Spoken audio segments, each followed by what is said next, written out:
তোমাকে একটা কথা বলি, প্লিজ তুমি আমাকে এই নরক থেকে রক্ষা করো না। আমি আর এই সংসারে এক সেকেন্ডও থাকতে চাই না।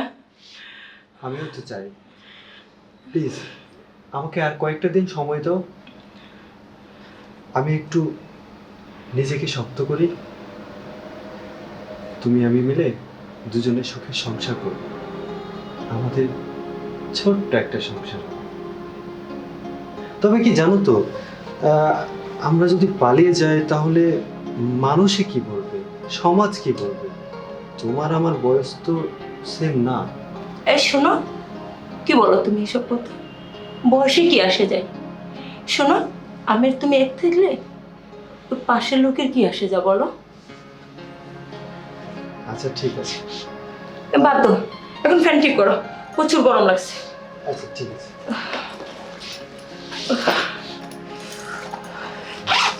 অনেক গরম। আচ্ছা বাসায় টুল আছে? একটা টুল নিয়ে এসো তো।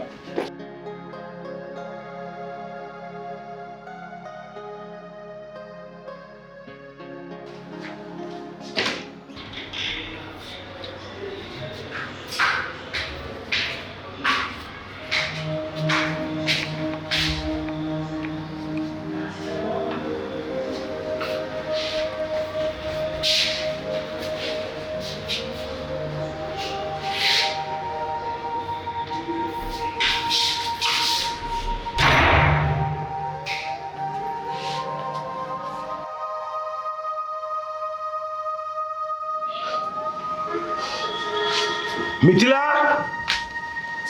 মিথিলা, মিথিলা, দীপক কেন এসেছিল? তুমি জানো না দীপক কেন এসেছিল? দীপক আমাকে দেখতে এসেছিল। ছি, তোমার এতটা নিচে নামতে লজ্জা করলো না? তুমি বা কত উপরে আসো? সারাদিন নেশা করো, মেয়েদের পিছনে টাকা খরচ করো, না পারো আমাকে সময় দাও না, আবার বড় বড় কথা বলো। যত সব অকর্মে ডেকি। কি বললা? অকর্মার দেখি? হ্যাঁ আমি অকর্মার দেখি না? হ্যাঁ। তুমি আমাকে মারলা, মারো, আরো মারো, মারতে মারতে শেষ করে দাও। আর কি করতে পারো? মারতে তো পারো, আর কিছু পারো? এই শোনো, আজকে বিকালে আমি তোমার বাসা ছেড়ে চলে যাচ্ছি, এটা আমার শেষ কথা। যাচ্ছ না কেন? যাও, আটকে রেখেছি তোমাকে, চলে যাও না। হ্যাঁ চলে যাব।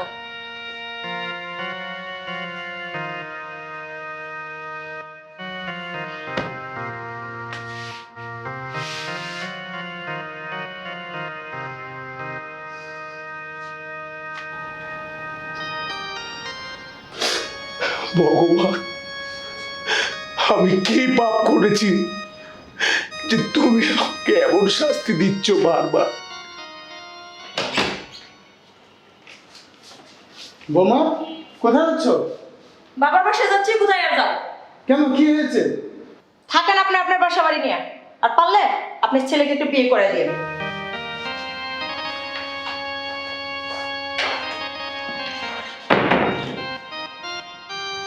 আমি আর পারছি না, আমি আর পারছি না। রঞ্জিত, কাঁদছিস কেন বাবা? বাবা, কাঁদিস না বাবা আমার, যে গেছে তাকে যেতে দে, তুই চিন্তা করিস না, আমি তোকে আবার বিয়ে দেব। বাবা, বল বাবা। আর কতবার, আর কয়টা বিয়ে করবো আমি? আমার 3 নম্বর বউ আমাকে ছেড়ে চলে গেল। হ্যাঁ, আমি কাকে কিভাবে মুখ দেখাবো? আমার নষ্টের জন্য তুমি আর আমার মা দায়ী। না রে বাবা, আমি আমি দায়ী নই, আমি সবসময় তোর ভালোই চেয়েছি রে বাবা। কাকার সম্পত্তির পেছনে দৌড়াতে দৌড়াতে কখনো আমার দিকে তাকাওনি তুমি। কোথায় লেখাপড়া করছি, কি করছি না করছি, হয়েছি আমি অমানুষ। আমাকে কখনো তুমি গুরুত্ব দাওনি, ওটা মহল্লার মানুষ। এখন আমাকে কিভাবে চিনে? অনেক বড় নেশাখোর আমি। সুশিক্ষিত হতে পারিনি শুধু তোমাদের জন্য, তোমার আর মায়ের জন্য সুশিক্ষায় আমি শিক্ষিত হতে পারিনি বাবা। নষ্ট হয়ে গেছি আমি। তুই তুই ঠিকই বলেছিস রে বাপ।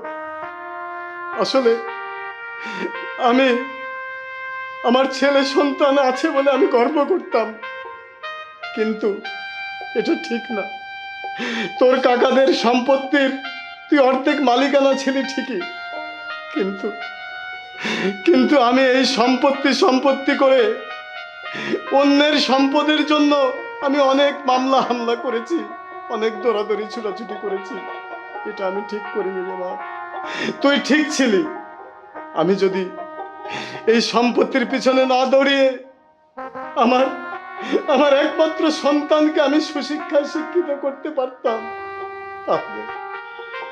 তাহলে আজ আমি বড় সম্পদ অর্জন করতে পারতাম রে বাপ, বড় সম্পদ অর্জন করতে পারতাম। আজ আজ তাদের মেয়েরা বিভিন্ন বড় বড় ঘরে গিয়ে অনেক সুখে আছে, আর আমি আমার এই ভুলের জন্য আমি তোকে অশান্তির পথে ঠেলে দিয়েছি, আর নিজেও অশান্তি ভোগ করছি। বাবা, এখনো সময় আছে, সৎভাবে পরিশ্রম করে আবার ঘুরে দাঁড়ানো সম্ভব। বাবা, তুমি সবকিছু ভুলে যে আসো আমরা দুজন মিলে বুদ্ধি করে সুন্দর পথে আগায়। বাবা, সব ঠিক হয়ে যাবে। তুই ঠিক বলেছিস বাপ, ঠিক বলেছিস। বাবা, আমরা দুজন আর অন্যের সম্পদের দিকে কোনো নজর দেব না রে বাপ। আমরা আবার ঘুরে দাঁড়াবো, আমরা বাপ ছেলেতে মিলে পরিশ্রম করব, দিন রাত পরিশ্রম করব। আমি আর অহংকার করব না, কেননা অহংকারী পতনের মূল রে বাপ, অহংকারী পতনের মূল।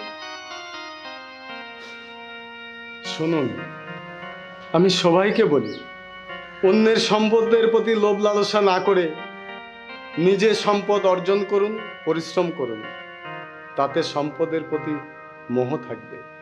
অন্যের সম্পদের প্রতি কোনোদিনই মোহ থাকে না।